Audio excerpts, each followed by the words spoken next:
no bars off. Huh. Yeah. MCs take no bars off. No bars off. That's the new theme song. Do we need a new theme song already? Nah. You know who needs a new theme song? Undisputed, man. As much Yeah. as I love Undisputed, I think it's time. It's time for a rewrite. Yeah, you can do something. I don't think Wayne loves it anyway. You don't think so? Nah, I think he does. I feel like he commented on it one time. He was like, he want to do something better. Yeah, he got to do something better. But we're going to ride out with ours for now. Oh, yeah, ours is dope. Ours is dope. Yeah. What's good, people? Like they could answer us. Right. Why do I talk to stupid shit? I don't You know. know. But, you know, be saying stuff. just want to be, we want to interact with people. We do. And they have been talking. They've been commenting. They've been making suggestions, man. So we appreciate that. That's one of the things that we want on this show. Suggestions. That's what we need. People sending us stuff. So, with that being said, people have sent us this album to check out. And I'm not going to say it was underwhelming. I'm not going to say that. Saying it's underwhelming. I'm not going to say that. I'm going to say that we found the jewels within, right? Yeah. Mm-hmm. Right? Because it was anticipated, which is as much as anticipation can get in today's world. Right. Because people just be dropping stuff and nobody knows when they're going to drop it. It just drops. You just wake up to new music. Oh, Yeah. so dropped the album last night. Right. But we waiting for, certain artists. So, we rock with Son, right? Yeah. Mainly because youngsters have been unfairly judged as not being spitters, right? Young little chain snatchers. What else you doing? Right. But we all know that there's different areas, different sections, different, there's trap, there's mumble, there's people that rap for real, whether they're young or old. But it's people that sing. People that sing rap, Yeah. people that do what they do. But in this generation, this is one of the guys that has dedicated his pen to saying something. Okay. And he's being revered for it. He should be. He's getting some love for it. But he's also getting some flack for, I guess, being this guy that is emotional and opens up and rhymes. But why is that so frowned upon in rap? Like, being introspective and being, like, showing some type of human emotion, that can't be frowned upon. But shout out to this young brother. Let's just jump right into it. Yeah, why not, man? I think you sent me this joint specifically. It was like, re-listen, dive in. Yeah, check it out a little bit. Sit with it for a little while. Yeah, and I love this drum when I first heard it. I think I was waiting for more energy throughout the whole album. More, more stuff to punch in my mouth. And right. I think, like you mentioned before, it was kind of just tapping. A little light tap. Yeah, light tap. But still dope though. Still some jewels on there. Dope. Still some good joints on the project. This is one of the ones that stood out to us. Yeah. And let's dive in.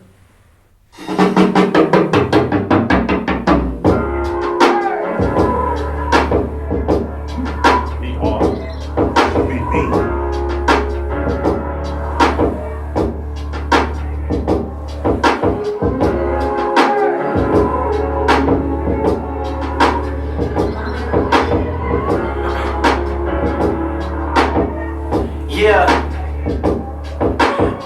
Break of extinction, hell bent on survival. This life's a continuous cycle. Consider this a venomous haiku. This ain't a verse, nigga.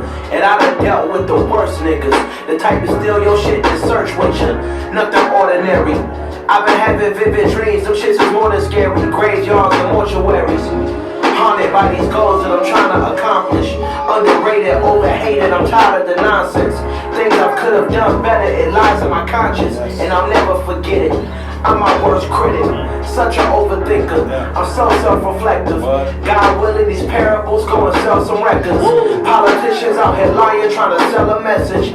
10,000 hours, penmanship is well perfected. I'm just trying to get my point across. And on my mama, I will die for the right cause. Cause what's life without sacrifice? And you just wasting talent if you never strategize. Stare death in the face with the saddest eyes. Taking risk situations getting magnified. What's your ideal way of demise? The price of fame costs your life, but staying alive is more important. The death is the greatest surprise. I see the hate in your eyes. I saw potential at first, growing resentment for earth. You lust for power too much, and it's getting worse. The more you get, the more that your desire can quench your thirst. Of a conqueror, ask Alex, ask Christopher. 7-figure checks, they require my signature. Drive-by shootings, homicides, and vehicular. Now fuck your art critic, can't decide what my picture's worth. I just know that it's painted well. Your favorite artist's first priority is gaining wealth. Sprinkle holy water on a tainted cell. My brother asked me how the fuck can he maintain in hell. That's another story for a different day. He just told me don't switch your ways. Man, a lot of jewels in there. Yeah. A lot of jewels in there. And I want to double back and say that I wasn't saying that his album was underwhelming. I'm saying that the critiques I've heard from people have felt like it wasn't, it didn't live up. But we rock with it. Yeah. We rock with him. This joint right here, introspective. Very. He's floating on it. The way he started Brink of Extinction, hell bent on survival. This life's a continuous cycle. Like just talking about being on the brink of extinction, whether he's talking about himself, us as a whole, rap as a whole. Rap, it can be taken so many ways, and it sounds like he's talking about life just being a continuous cycle, being hell bent on survival on the brink of extinction. That you have to be. Like if you're on the brink of extinction, you think of endangered species and how they protect them and things like that. Like if you're on the brink of extinction, you have, as a human, you have the instincts of survival. You're gonna always, fight or flight type deal. Right. So yeah, if you know your life is on the brink of, you only get one. It's only, you know what I mean? So if you feel like you're on the brink of extinction, you have to be hell bent on survival. So I like the play on extinction and survival because, again, this ain't no, all right, I'll wait till next time. I'll get him next time. Nah, this is it. So... And then he goes right into consider this a venomous haiku. Just setting you up for the poetry that's involved in this joint. We've mentioned haikus before with being, 3-line poems with the 5-syllable, 7-syllable, 5-syllable. Really, I forgot how specific they were. Very. Writing them in school, but it's Why did they teach us to learn? Why did they teach us to write though? I have no idea. Like this should serve no purpose. At all. Well, you're supposed to be able to convey a bigger idea with 17 syllables, with a small amount They were of trying words. to teach us that at like 8. I know, Are you serious? Like at least 10 writing haikus. But Okay, anyway. Yeah.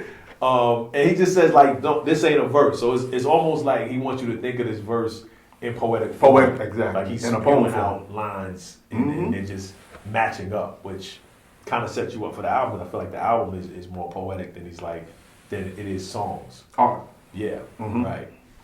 So I definitely like that. And I like this next line because it's, I envision it. I can see. You can see this. Yeah, I can see you dealing with the type of people that will steal your shit and then search with you. Yeah. It reminds me of that song on Common's album. Come on with it. Was Stolen Moments. Yeah, it's like, and I loved it because he had broken up in 3 parts. Son. I thought that was like to have, like that has to be the worst type of person to deal with. Right. Like that's on the surface they feel like they so friendly and they got your back and they got your best intention and all that, but you leave 10 grand sitting on the bed and just take it and be like, yo, you save my money? But like, oh nah, son, where you headed at? And like really, you know what I mean? And really to search with you, be like, nah, hold on, son, I know gotta be in here. Somewhere ain't nobody even been in here. That's crazy. That's deep. Man. That's deep. That's deep. That's beyond backstabbing. That's front stabbing, baby. Really. That's next level. That's that's Bishop and Raheem. Bishop and Raheem. This is true. They body you and be like, yo, we gotta find. I can't listen, son. Nigga, how you go to the repass at the crib like? Yeah. But I mean, and then you go set Q up like, I don't know what I do, but if I had to, I'd do them if I got to. Yeah. Son, y'all were crew. Listen, the youngsters, they don't know about that. They don't know about Go it. see Juice, man. Yeah, go check that out.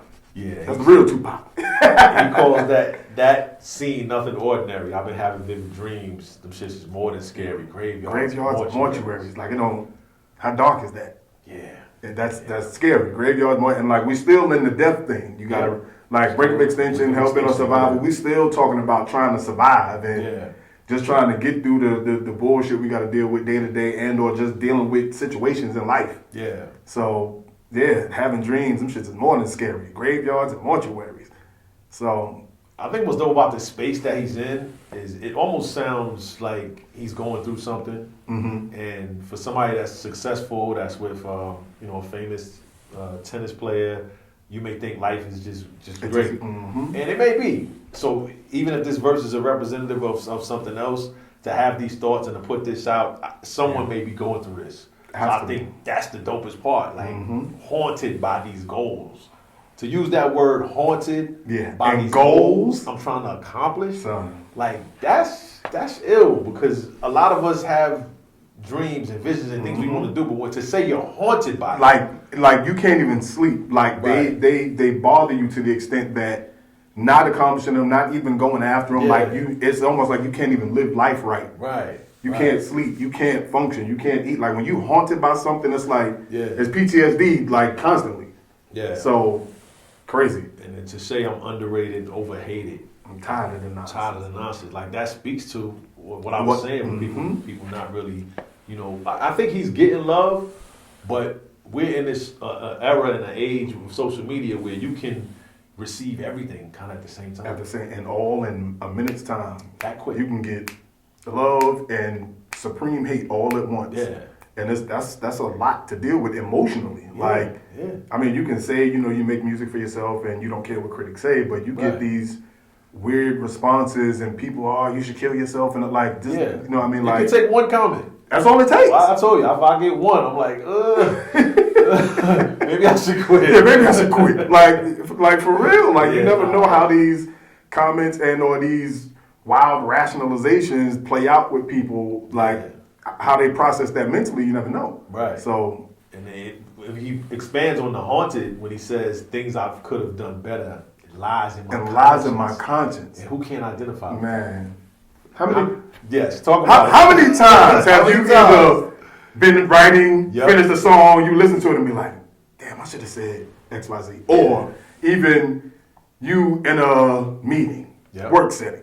You want to mention something, you don't mention it. So you always, what they say, hindsight is 20/20. So you always replay things in your mind, things you could have done better. And especially when you have these aspirations of greatness. Yeah. And like you get in this haunted. You get haunted by it because sometimes you only get that one moment. Like N said, you got to lose yourself in that moment. And if you miss that moment, you never know when your next one is coming. So it's real. It's very real. Think about when you extrapolate it to your life and you're looking back years. Right? So you and I in this position because of choices that we made or didn't make. Right? Mm-hmm. And we're fine with it. We're comfortable with it. Mm-hmm. But there were times when I was not. Son. You know what I'm saying? Like I literally was haunted by things that I knew I wanted to do, choices I made, things I could have done better, things I could have done different. Mm-hmm. For this young man to put this in this song, I think it's dope. It's speaking to not just him. It's again, some people use their words and their writing as therapeutic. Yeah. Like this might be therapy for him to get this out and just, you know what I mean? The way people write in journals and the way people write poems just to kind of get feelings out. Like this is him dealing with that. It feels like it. It feels like it. It definitely feels like it. Like the music, the vibe of it, the whole thing. It just feels like it. When he says, "I'll never forget it. I'm my worst critic." Such an overthinker. I'm so self-reflective. Mm-hmm. And this is all speaking. He's speaking to himself. He's letting it out. It feels like a real journal confession. It does. Spilling, like. Acknowledging his flaws, such an overthinker, so self-reflective. Mm-hmm. God willing, these parables are going to sell some records. Like, God willing, these parables, not rhymes, not songs. These parables, like this ain't. You went from a haiku to like this. These are parables I'm giving you. This is not just. These are stories that you can relate, almost like allegories. Like I want you to understand. Like this is not just me. Yeah. This can relate to anybody. It can be in any situation of your life. So, this is, God willing, these parables are going to sell some records. You paid attention in English class. So, yeah, allegories. Allegories, yeah. You know. Smart y'all, nigga. Yeah, then he pans out a little bit and talks about politicians out here lying, trying to sell a message. Comes back to himself, 10,000 hours. Penmanship is well perfected. They say 10,000 hours is what it takes to perfect your craft. 10,000 hours. Yeah. And we have mentioned how much we put in perfecting this craft. Man.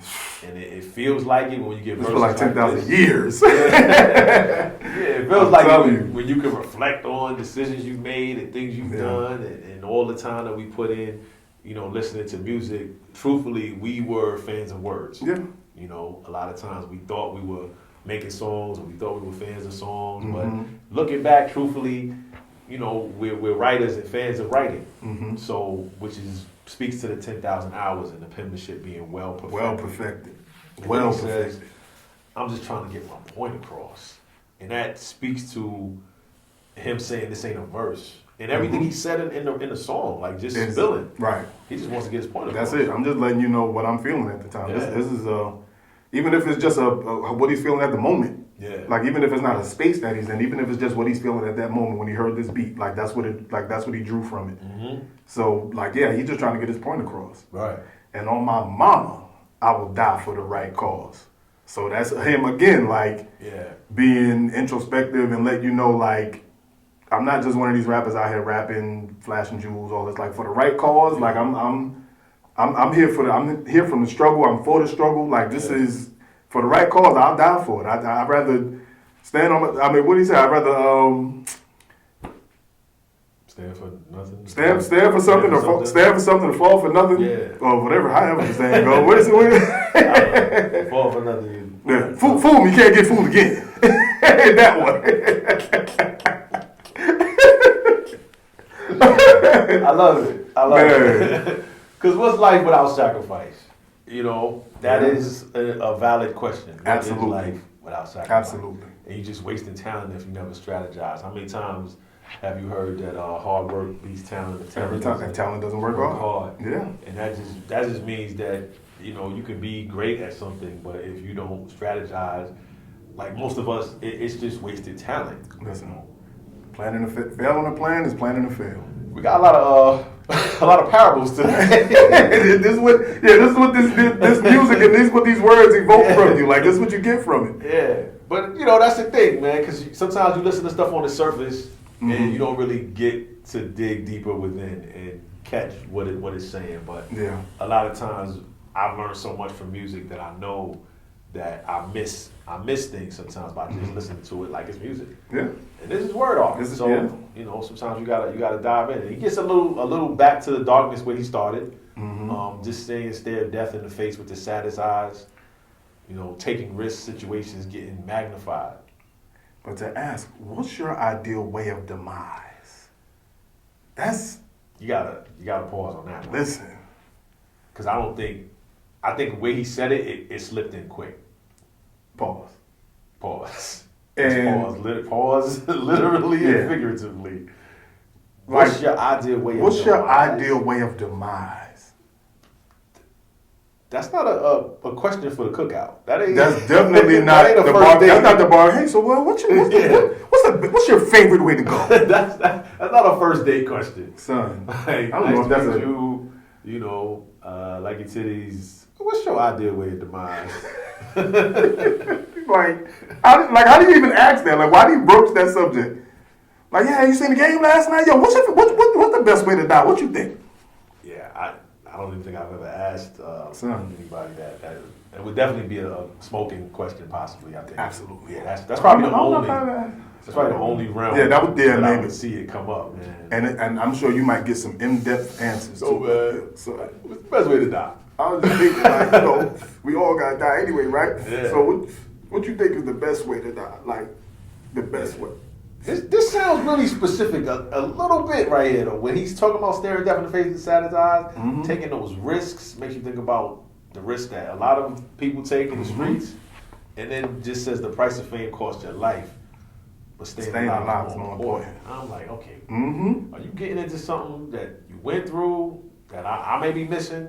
You know, because I'm not in the know. It could be, but Yeah. But you hear a lot of people talk about how fame is a drug. Oh, it is. Like, it's addiction. It's You see it every day. You see it every day. You see people doing some of the craziest things just to go quote unquote viral. Like, this is the time and space where people do anything to be seen. So I can understand the price of fame can cost your life, because you get in these situations, you start doing drugs you've never done, you start hanging with people doing, you know what I mean, doing things that you've never been accustomed to, and you end up in a bad space. So that's kind of how it goes. And death is the greatest surprise. Son, This is dark. very. This is dark. But then he kind of goes on a run from there. It's like, He death does. is the greatest He does. surprise. I see the hate in your eyes. I saw potential at first. Grew a resentment for Earth. You lust for power too much, and it's getting worse. The more you get, the more that your desire can't quench your thirst. So this little segment right here is like, it's almost like you go back to those situations where we have Cole with the friend that was sleeping on his couch and eating all those groceries. Like, you have a lot of these rappers that get in these situations where friends turn into people that just want to be them. They want their spot. They want the attention that they get. So I see the hate in your eyes, but I saw potential at first. And whether that be an artist, whether like whatever it is, a potential friend or a friend that you had, and like I know that you're good at X, Y, Z. I can see you do this, but you want to do something else, and you follow that up with you lust for power too much, and it's getting worse. So, can you imagine saying someone has a resentment for Earth? Resentment for Earth. Like, I've known coworkers I've had in the past that I felt like just was mad at the world. You know, that's what that is. Resentment for Earth. Mad at the world. Nothing satisfies you. Nothing makes you happy. I don't care what happens. It doesn't matter what it is. And then he kind of alludes to that with the more that you desire, you know, the more you get. Like, it can't quench your thirst. No matter what you do. That's real. That's the addiction. Like, you keep chasing something that you're never gonna get to. Yeah, and you could tell he's young enough to just be in some classes like years ago, because he talks about conquerors, Alex, and Christopher, Alexander the Great, Christopher Columbus. Is Christopher Columbus doing books? I think so. That's bad. Christopher Columbus. That story is a lie, ladies and gentlemen. But anyway. Italian navigator. How you find something people were living in? Listen, he's only been vilified within the last decade or two. Somebody come knock on your door and be like, "Hey, I found it. This is mine. Y'all get out." Come on, man. I'm gonna change your name. Wow. But no, sir, we got that. No. We gonna know your name. You look like a Samuel, so we gonna name you Samuel. Matter of fact, all y'all. Here's what it is. Yeah. Alexander the Great, Christopher Columbus, Alexander, Macedonian Empire, thirst for power, blah blah blah. These are great references. I just like how Paul slipped it in. Yeah. Real smooth. 7-figure checks, they require my signature. Drive-by. Even this one, drive-by shootings, homicides are vehicular. Even that's like, vehicular homicide is not what that would be, but because the drive-by is in the car, homicides are vehicular played out well. I love that line. Because it very easily he could have made anything else. Yeah. But homicides are vehicular, and that's not really what vehicular homicide is, but it is. But he paints the picture well. Paints the picture very well. Right. And it's still haiku-ish, because he's going through different poems. It's like poems within It's like poems within the poem. Yeah. Like 3 lines here, 4 lines here. Yeah. It's a venomous haiku. It is. He's switching it up. And I'm probably pretty sure if we counted it, it'd probably be 17 syllables It might per be. topic. Right. It just might be. I'm not gonna do that. But and then he goes back to the fuck your art critic can't decide what my picture's worth. I just know that it's painted well. He a favorite artist priority is gaining well. He's right back to talking to the critics, man. I feel like it's weighing on him, dog. It's gotta be. And that typically happens like when you have such a great initial project, like Yep. when your initial project is so highly celebrated and people talk about it and discuss it in such glowing terms, like that sophomore slump is real. Like trying to come back, like you can only make a first album one time. So that debut is everything. That's everything. That's your life poured into it. Now you got to do it again. So expectations. The expectations create this kind of. You know what I mean? You just want to go in and create art. Like, you might be in a freer space, but as far as what your people are listening to from your first album, they want that. Yeah. So he gives you the jewel. Like, your favorite artist's first priority is gaining wealth. Exactly. So that's number one. No matter who you criticize or critique, that artist wants to live off of their art. Exactly. So that's why they do it. Yeah, that's a message to them. Although it's a creative process, he's letting you know.